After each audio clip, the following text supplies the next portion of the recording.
It's 2020 and we still have to protest this shit. Don't shoot! Don't shoot! We're tired of this shit! Resistance now!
Solidarity with activists around the nation and letting folks know that we are done dying.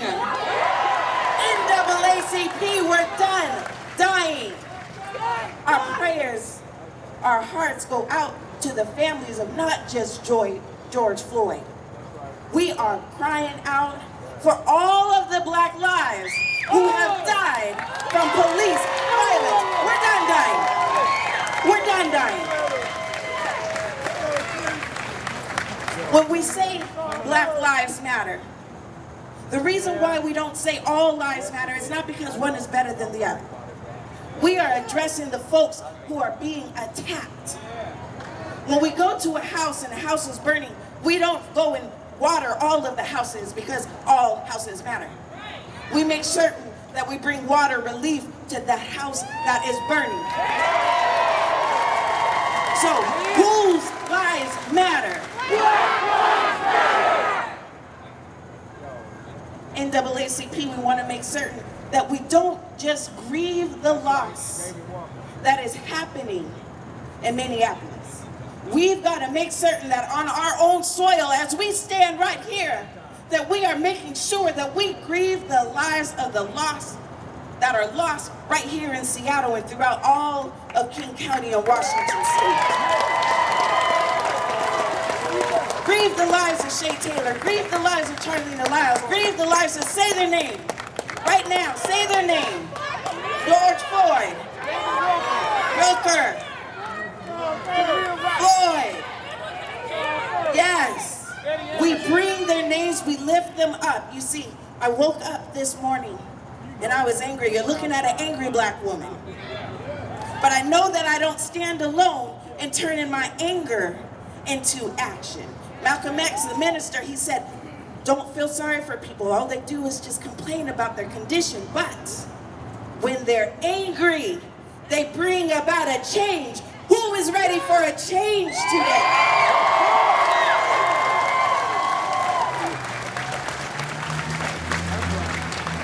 Now, folks here might ask, Shali, what can we do? If you are mad at the way those officers stood by watching that Black man plead for his life, gasping for air, don't stand in silence. Agree starting today that you will never stand in silence when injustice is by your side. No more. Today, make that commitment that you will never be like those officers who watched another man die and said and did nothing. Make some noise. Make some noise. Make some noise. We're better than that. We're better than that. human spirit, the heart that you have, it's better than that. We feel anger for the life of Black people. We're better than that to remain silent. So I challenge you to take a stand for issues of police violence here in Washington State. Here's what we can do. Seattle Police Department is under a consent decree by the Department of Justice, looking at the way that they use their force. Tell Jenny Durkin we do not want that lifted. Black lives are still dying, and we will not stop fighting until Black lives are done dying. We are done dying.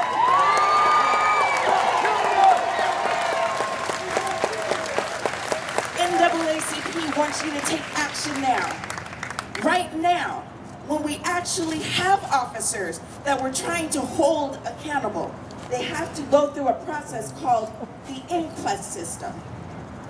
Pete Holmes, our city attorney, has stated that there doesn't need to be any changes, meaning if we find an officer who has done wrong, we cannot do anything to convict him.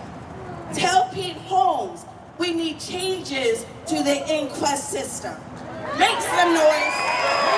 We got work to do. Make some noise. There's changes that we can do right now. Stay off the couch. Do more than a hashtag. Organize. Organize. When they stop you, when they talk to you, you're not a man to them. You're less than that. He feels though he has control over you.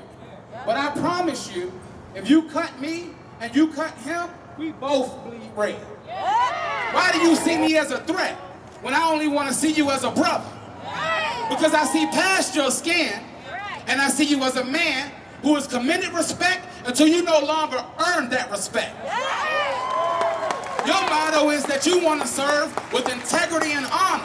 Where is the honor for laying a man down on the ground, standing on top of him for several plus minutes till he loses his life? What day are we at in America when we watch over and over a man lying, screaming, saying he can't breathe, to the point where he feels his life slipping away and he calls out for his mother, a place of safety from which he came. And now he's gone. This happens over and over and over again. And before we were able to record this, it was happening at a record number that's unimaginable.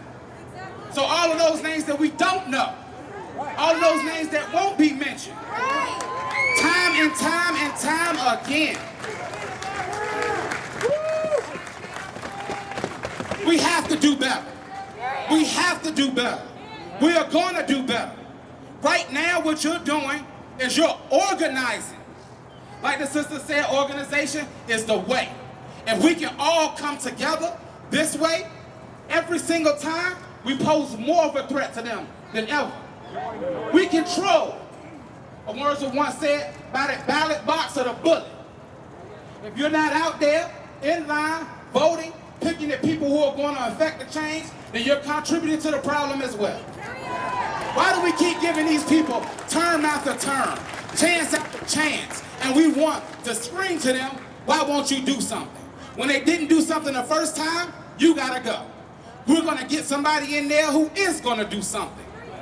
Show them that we can come together on one accord, peacefully, and get our message across. None of these buildings did anything to George Floyd.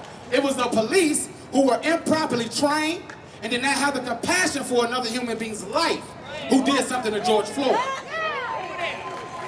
We're not going to tear down our communities in which we have to live, in which our children have to grow up senselessly. The same way they behave, then we're no gooder than them. We're going to show them that we're better than you. We're smarter than you, and we will outwork you. If we have to be out here every day, we'll be out here every day, if that's what it takes. Because we have the patience, we've proven that. But now we're turning it up. We're going to make sure that when your actions are being caught, cameras are out. All eyes will be on you. The world will see what you're doing. You can't hide it anymore. We don't care if you want to cut that body cam on or not. with all of these cameras facing them, turn and point your cameras to them. Turn and point your cameras to them. Because these cameras will be catching you. So it doesn't matter what you try to lie and say happened. The truth is right here. You're going to respect us as a people. Regardless. You are going to respect us as a people. You're going to respect us as black people. You're going to respect us as black men, black women. You're going to respect us as white men, white women, whatever your nationality or creed. You're going to respect us as human beings. Because we are all part of this human race. I'm not from another planet. I was born here just like you. I love this country just like you. I will serve this country and I will die for it just like you. If I'm willing to do that, there's no way you're going to treat me like I'm an invader in my own land. People say, if you don't like it, you can go back. Let me know where the boat is because I didn't ask to come.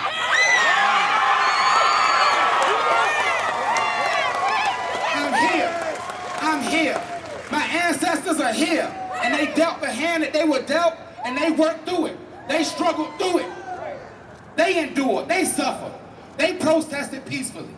They had water hoses turned on them. Dogs turned on him. Beaten the head with nightsticks.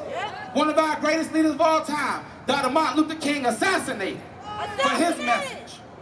Spreading the love and the peace, trying to bring people together. Because there are some of us who don't want that peace. And believe me, here today, some of them are out here in this crowd. Because you know what they came to do? They came to incite violence. They came to start the trouble. Because they want to turn around and if something happens, they want to call you thugs. You're not thugs, you're activists looking for change.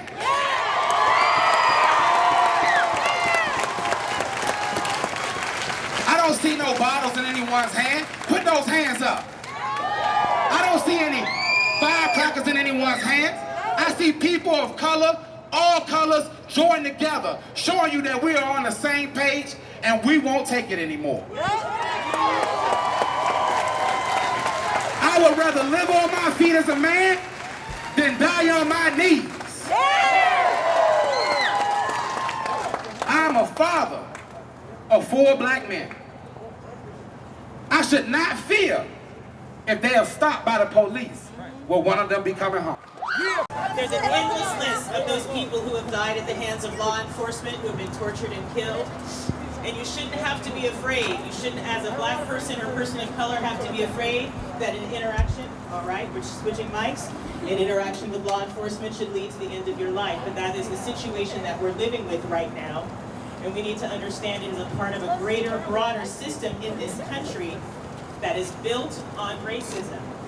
Our country is founded on the genocide of Native American people. We are standing on Duwamish land. It is built on the backs of people who were enslaved. And those racist origins continue to infiltrate all of our systems today, whether we're talking about law enforcement, healthcare, education, all of our systems. And that's what we're fighting for. When we fight for George Floyd today, we're fighting for all of those things. And if we don't understand the context in which all of that arises, we're going to keep repeating it. We're going to keep losing lives. And that's what we need to fight for right now. So I'm going to ask you to do 3 things. And 3 things for you to think about and to do. First of all, we need to be educated. And if you think you're educated, keep educating yourself because we're not done yet. Structural racialization in this country. Structural racialization in this country produces and reproduces inequality and inequity along racial lines. I don't know. Here we go. Along racial lines, and has been doing so for centuries in this country. And we need to understand that. Read Ibram Kendi, read Ijeoma Oluo, read all those people, and understand and place it in context. This is not just the work for black and brown people to do, it's work that white people must do. But to do it, you have to first be educated.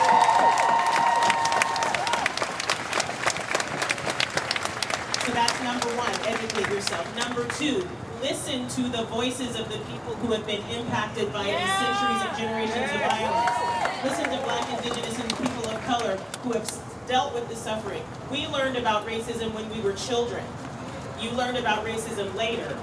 You got to get that understanding deep and clear and listen to those voices, because after you educate yourself, you'll have a lot of ideas. But the people who have been living this pain already know what we need in order to overcome in this world. So please listen to those voices. So one, educate yourself. Two, listen to the voices of those who are impacted and work alongside them, not against them.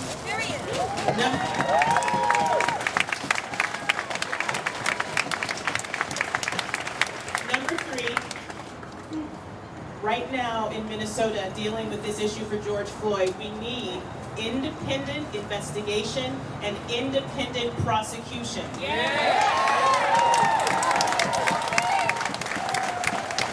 Hennepin County has already demonstrated that they do not care about Black lives and they will not hold law enforcement accountable. The person who tortured and murdered George Floyd had killed other people of color and had countless complaints against him, and no accountability was had. No accountability was had. We cannot trust that county to do the right thing.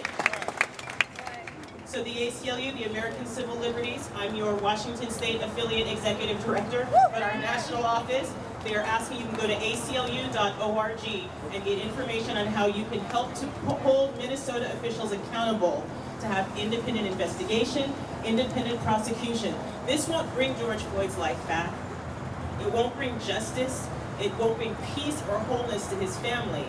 But we've got to upend the systems that continue to not hold murderers accountable for murder.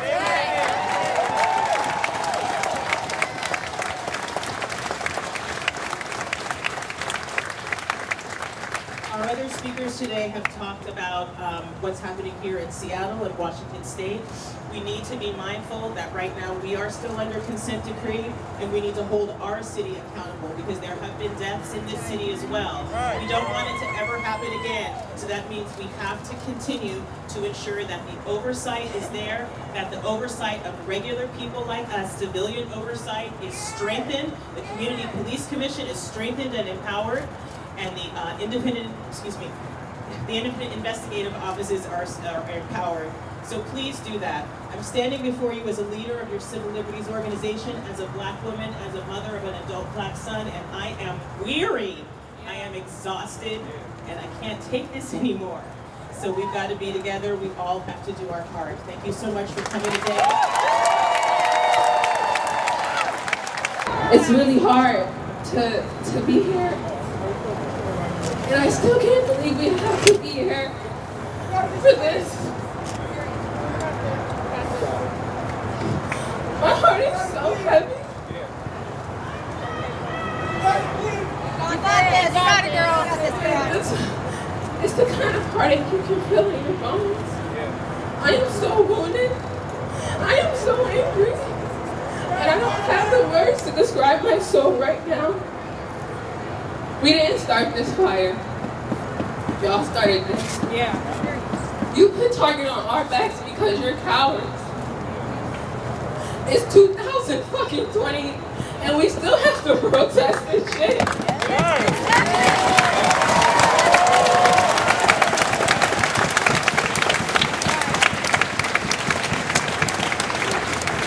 Allies, we see you, we hear you, and we thank you for standing with us, for seeing our color, for seeing the brutality and the injustice.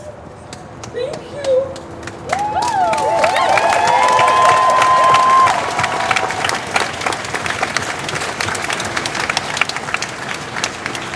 Continue to be more than not racist, but anti-racist. We have to root this out. We can't, even if it's uncomfortable, even if you don't know what to say, you must speak up and continue to speak up. I know it's hard. We know it's hard. But it's no more division. It's no more time for pain. It's time for salvation and solace. What shattered me the most, there's a family who must see the last moments of their loved one life begging to breathe, calling for his mother. The distress he was in, the hopelessness he felt, was the only thing his mother could soothe. We demand the right justice for Mr. Floyd's death. Okay, an arrest was made, but then what? When will this stop? Tired of the pain. We tired of the heartbreak. Those officers should not be protected. They should feel constraint. They should feel our knee in their necks.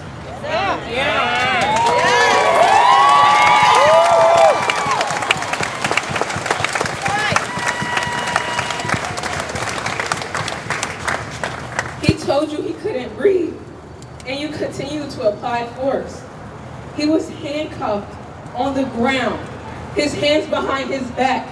He wasn't resisting. It was for you and one of him. Exactly. You had control of the situation and you continued to apply force. All you had to do was stand up. Why didn't you stand up? That's right. We stand. No one has the right. No one has the right to tell us how we should express our anger or frustration. Period.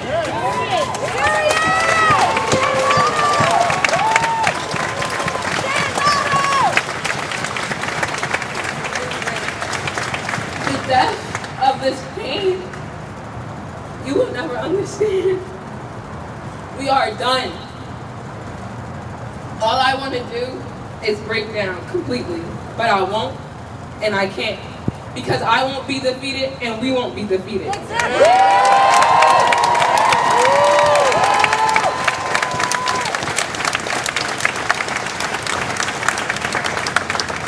Our roots are deeper than the sea, but even the sea has storms. And this is ours and it's fucking severe. Bridget, Rodney, Tara, Philonice, and the rest of the Floyd family, I am deeply sorry for your loss. I hope you can feel our love and our presence. You want peace? We want justice. And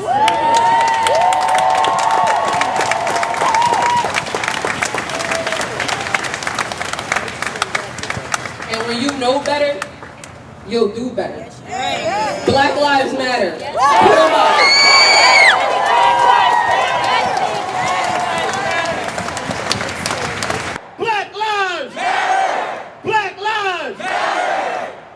Listen, we cannot continue. I'm tired. I am tired. Everybody here is tired. And what we found is that this injustice, the killings keep happening. The hashtags keep happening. The murders keep happening. The murders keep happening. That's right. We need to stand up, y'all, but we need to stand up to change the culture. These police officers are doing what society has allowed them to do. They are a product of our culture. We need our allies to stand up. We need to end white silence. Black people, and people of color, indigenous people, we are not going to be able to end this ourselves. And that's just what it is. We have to break down these systems, and we need your help. We need white help. And that's what it is. And it's more than coming out and standing with us in the rain today. This is a great step. We need this. We need to stand in solidarity. We do need to stand in solidarity, but it is more. It is more than that. We need you to stand up. We need you to stand up at work when somebody's giving microaggressions to your black coworker.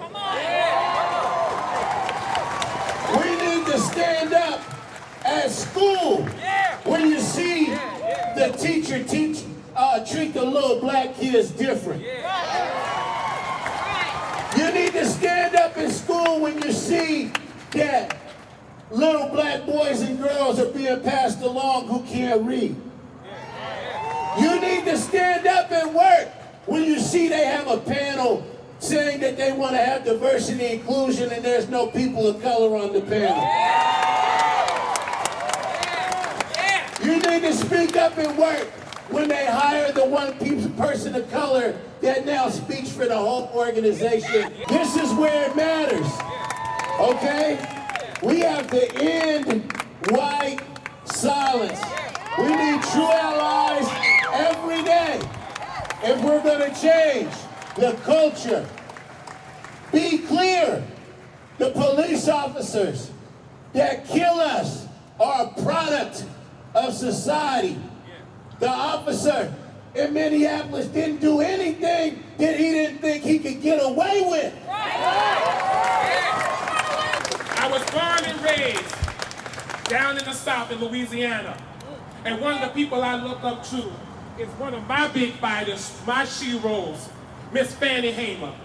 And what she said, Fannie Lou Hamer said, I am sick and tired of being sick and tired. I want y'all to know, black communities and other communities of color, we are sick and tired of being shot down in the street like some wild animals. We are sick and tired of watching and having to bury our children before they can even begin to drive a car. We are sick and tired, even in this pandemic, of watching people die because of our healthcare system that didn't give us health or care before the coronavirus.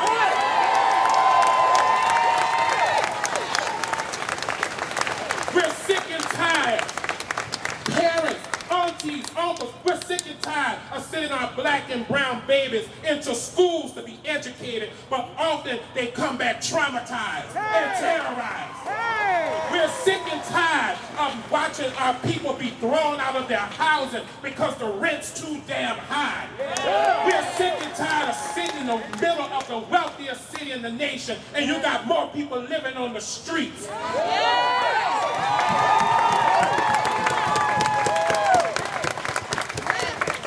We are just sick and tired of right now, in the middle of a global pandemic, when we are supposed to be sheltering someplace, we got to come out here and stand in the street yet again to demand that this corrupt system do right by our people. We are sick and tired. We are sick and tired. And so I just want to say, we won't keep you long, because again, we have to go and give our condolences to one of our beloved brothers, who we recognize that even beyond today, there will still be dyings. There will still be killings. So we ain't gonna use this moment just to be the end. This gotta be the moment that gets us radicalized for the long fight, the righteous fight, the just fight. And I just wanna say, for people of color and black folks, many of us, we already know our communities are under attack. We know, as somebody say, just our skin makes us a threat to these systems. And we gotta every day count our blessings that we, like our unfortunate brother George Floyd, don't have a knee to our neck. But we wanna make sure before we leave that for those well-meaning folks, particularly well-meaning white folks, who stand in solidarity, we ask, as someone said before us, do not allow your silence to be the way this system continues to do black and brown people wrong. We want to make sure for our well-meaning white folks, don't allow your tears and your fragility to be how you comfort yourself. We have had enough of the tears. Our cup runneth over. And it's time, if you are standing for justice, stand in solidarity with black and brown people. Follow the leadership of black and brown people. Be committed to the movement for racial justice. Support organizations like the NAACP, who have been on the front line for years.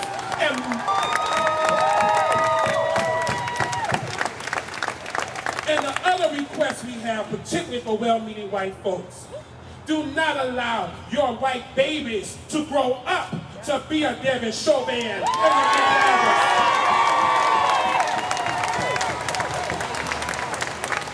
It is not our place to educate, to inform you about the plight of our existence. Exactly. We have to care for our babies and our elders. We have to help those who need to deal with their issues in our own community. It is important in this multiracial movement that everybody has skin in the game. And it's important that we work with urgency and not the way we've been doing business as usual. I just want to say thank you to all who organized. Thank you, Sister Shalee and others for inviting us. And again, who lives matter? Black lives matter. Who lives matter? Black lives matter. I'm Chris Beasley, and I'm a racist. I'm Chris Beasley, and I'm a racist. I'm Chris Beasley, and I'm a racist. I'm Chris Beasley, and I'm a racist. I'm Chris Beasley, and I'm a racist. Fuck racism. Fuck that. I'm a racist, and I hate racism. Fuck that. I'm a racist, and I hate Fuck that. racism. Let him finish. Let him finish. Shut Both of these statements are true. You can be both a racist and hate racism. You can be both a racist and hate racism. How is that true? I'm going to talk a little bit about how it's true.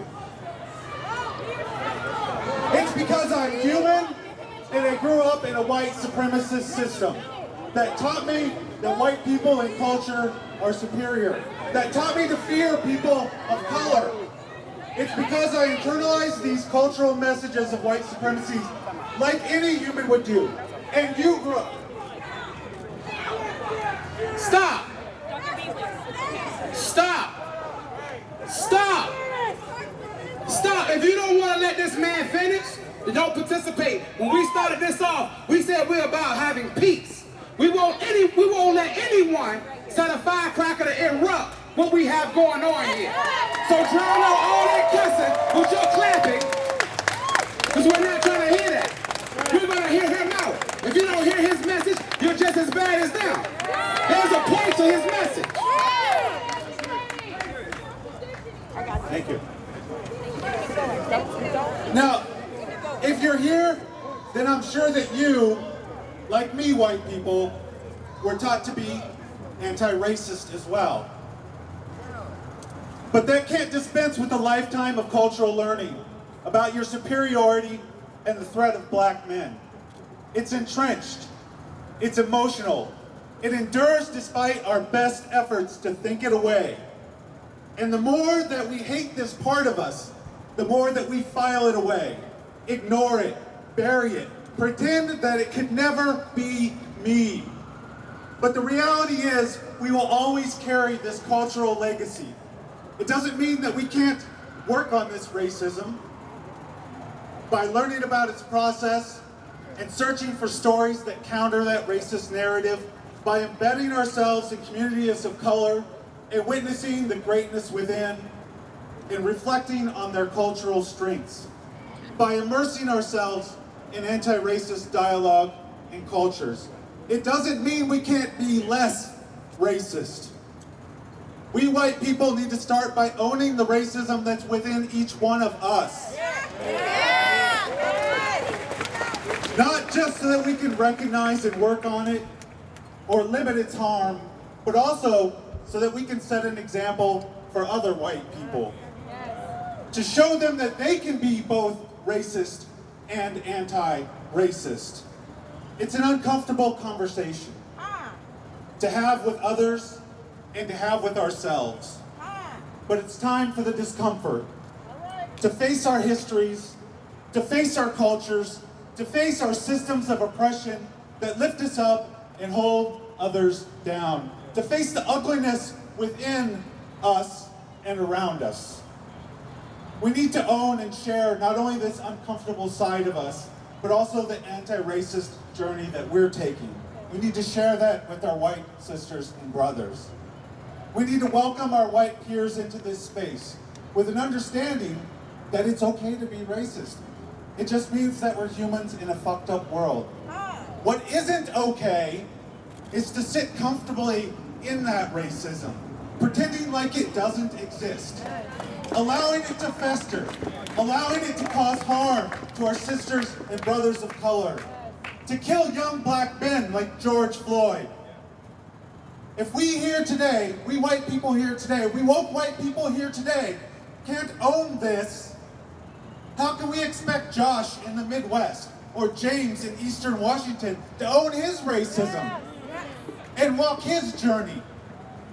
I'll close by asking you, white, woke, anti-racist, to join me in this recognition. Join me. I may be anti-racist. Say it. I may be anti-racist. I may be anti-racist. But I am racist. I am racist. And committed to owning and working on it. I'm committed to walking this journey with my white peers and loved ones. I may be racist. I may be anti-racist. But I am racist. And committed to owning and working on it. I'm committed to walking this journey with my white peers and loved ones. Thank you. This is our time to breathe. This is our time to stand up together, to be in this together, to work together, to hold hands and learn that we're all different and that's okay. There is nothing wrong with being black. There is nothing wrong with being white. There's nothing wrong with being in between. We're all human at the end of the day. We all breathe. We all have families. We all have jobs and lives. And it's very important that we continue to do this because I guarantee you this isn't just going to end today. It's going to take some work and it's going to take some time and we are not going to give up. It's time to let us breathe. Let me hear you say it. Let us breathe. Let us breathe. Let us breathe. Let us breathe. Let us breathe. Let us breathe. Let us breathe. Thank you. Thank you all so much. I'm a black girl in America, and every day I hear news of a black man or woman dying. I think of my Uncle James and Aunt Rachel in the crowd, or my mother who works every day, so I wrote a poem of how I feel as a kid in this era of terrorism. We will not be silenced because of your actions. We will not be silenced because we are right. We will not be silenced because our lives don't matter to you. We will not be silenced because of your lack of alliances. We will not be silenced for your lack of knowledge. You only silence us because we know we are right. And what we ask of you is very little basic rights. No one truly knows the fears of black children and their families. Every day I worry, is my mom and dad going to be all right in this world? Am I going to be all right? Is the way I look wrong or bad? Did I do something wrong? No, I didn't. I was born a strong black woman and society can't accept that. They can't accept that I don't fit into their stereotypes and categories. They can't accept that I wear my hair wild and free. They can't accept that we are humans. They can't accept that we get killed by racists because of the color of our skin. All the people who have been shot are innocent, writing a check, playing with water guns, or taking a job. They can't accept we're black, but the thing we don't need is their validation. We need support, we need allies against the racism. We don't need handouts, we need change and support. So please make it aware that the holder of the gun's fault and not ours. What happened to George Floyd is happening to black America every day in this country. There is invariably a white knee on our necks everywhere we turn, and we can't breathe. We can't get loans for our businesses or our churches or our mosques or our temples. We can't get good schools for our children. We can't get good paying jobs, while many white people stay at home on their computers during the pandemic. We are forced to the front lines to help them to continue to maintain their standard of living in this racist country. And this is without having health care.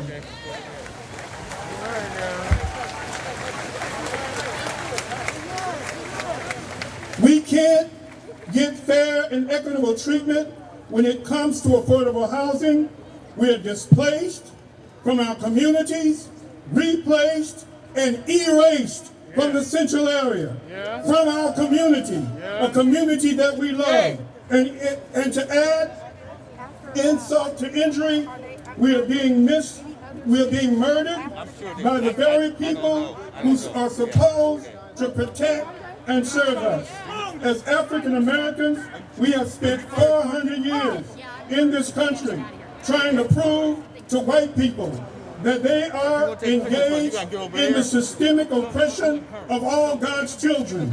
And still, today, we are left to live in a racist America exhibited by the dead body of George Floyd, Breonna Taylor, Ahmaud Arbery, Michael Brown, Trayvon Martin, Dante Hamilton, Eric Garner, John Crawford, Ezell Ford, Dante Parker, Tanisha Anderson, Arcare Garley, Tamir Rice, Romaine Bourbon, Jasmine Reed, Tony Robinson, Philip White, Eric Haynes, Walter Scott, Freddie Gray, Selena Lyles, a pregnant woman, shot down by murderous police right here in Seattle while pregnant with 2 children looking on.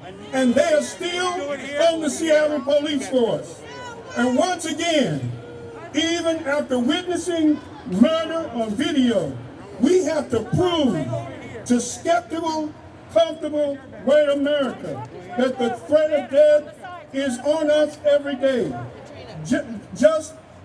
It is a fact of our life.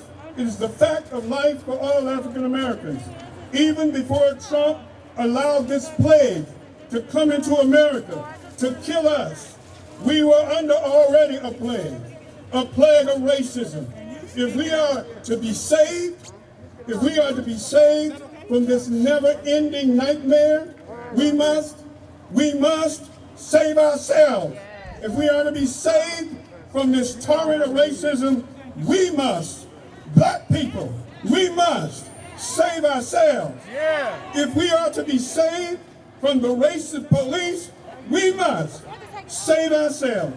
If we have not proved to this racist country in 400 years that they are oppressors, that they are racist, that they are killing us, if we have not proven it in 400 years, then we must gather those allies that would help us fend for ourselves to end this racial pandemic that makes COVID-19 seems like the flu, a temporary rainstorm.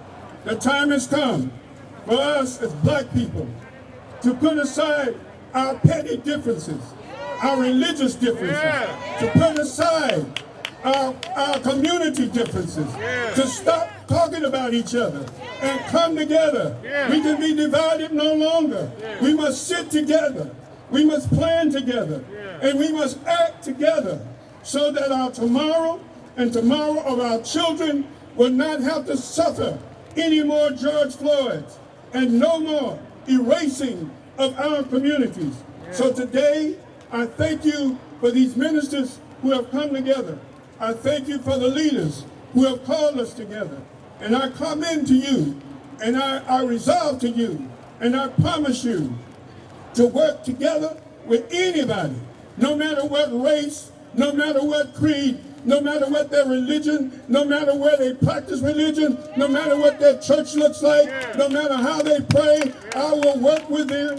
I will work with them to bring justice. We need to work together to bring justice. Let justice roll down our water and righteousness let the mighty stream.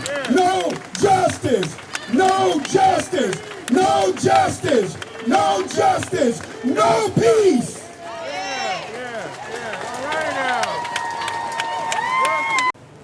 I want to let you know what we are about and what we are not about, so that there's no misunderstanding. Not this time led Washington State with a coalition of people from around this state into being the first and only state with a police accountability law. Washington, Seattle, you did that. You did that. So while you have done that, we need to continue next steps. And what next steps look like. Because the country is in confusion and there's convolution in the air of what to do or what not to do. But we here in Seattle and Washington State have found the remedy of what to do. And that's bringing white people together, black people together, Asians, Pacific Islanders, Samoans, Mexicans. They asked me, how did we do it? Because we brought everybody together. That's how we did it here. And we must continue to show leadership to the rest of this country. Not this time. In 4 years plus, have never had an incident of violence when we have had these rallies. Today I want to speak in particularly to communities of color, and I want to give our white allies an assignment. Now what I'm going to say to you, you've never heard before. But we need some leadership, and I'm here to deliver it. To communities of color, I need you at this moment to focus strictly on yourselves and your own healing. Because whatever our problems are, it's an inside job. We have the genius, we have the ability to do whatever we set our minds to, and I don't want nobody else to tell you different. I'm not speaking about or guessing my way through this thing. We have the evidence.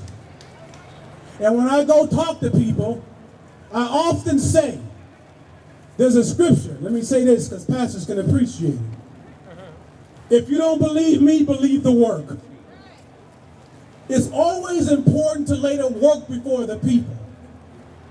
So I need communities of color not to be distracted by the things outside of our communities. And engage in the inside, that inside work. The inside need that we have to heal and our ability to do so. Those who are closest to the problem are closest to the solution. Now that's what I want communities of color to do. Now let me particularly speak to our white allies because I have an assignment for you. Like I said, what I'm about to say you've never heard before, but you need to hear it because it's going to bless you. While I have been running, not this time, we have many white allies that have come. And I've heard something that is continually said that we are coming to make sure that black people have space and that black people have a voice. That's the wrong message. I said that's the wrong message because it's almost insulting. You can't give us space and a voice. We've been doing this for a very, very long time. We've got this together over here. My assignment to you is this. I need you to be as passionate as I have been organizing Seattle with our coalition in this state. I need you to be as passionate organizing yourselves, infiltrating your own people. Come on now!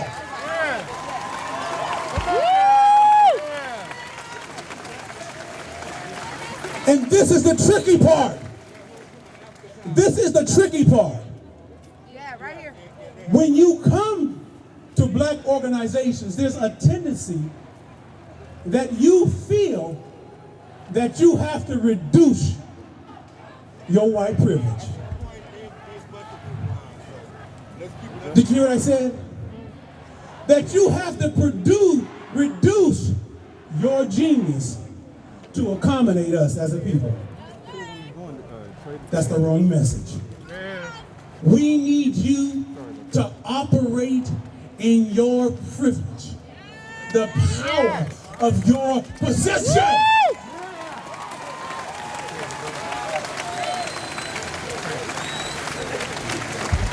And when you operate in your own privilege, in your own genius, and then bring that to us as grassroots organization, I can guarantee you we will shift not only this state, but this country faster than you ever know.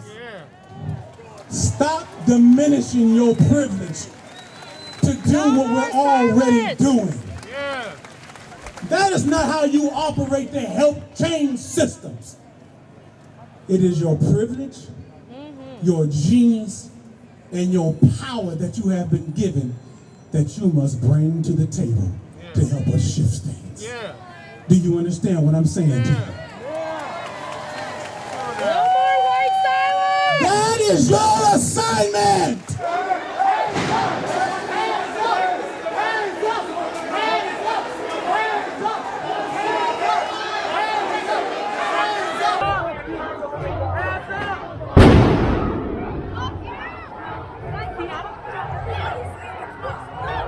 On Thursday of this week, my 80-year-old mother called me and said, was I watching television to see the images coming out of Minneapolis? She said what I felt. She said what the religious feel, what the non-religious feel, what the upper income feel, what the low income feel, what the gay feel, what the straight feel. We are tired of this shit. And I am a guest here, and I want to raise my hands up to the Coast Salish people, the original people to this territory. I want to thank Andre for welcoming our drums and the songs of my relatives here to come and be up here and to bless this event. This is the correct way to do this. Yes. So often, Native Americans, indigenous people are forgotten. I'd like to say that our people, every one of our ancestors are in the lands here, the blood and bones of our relatives, of our ancestors. That's where we came from. And we stand here with our grandbrothers and sisters. Hold strong, hold strong, hold strong, hold strong. Yes.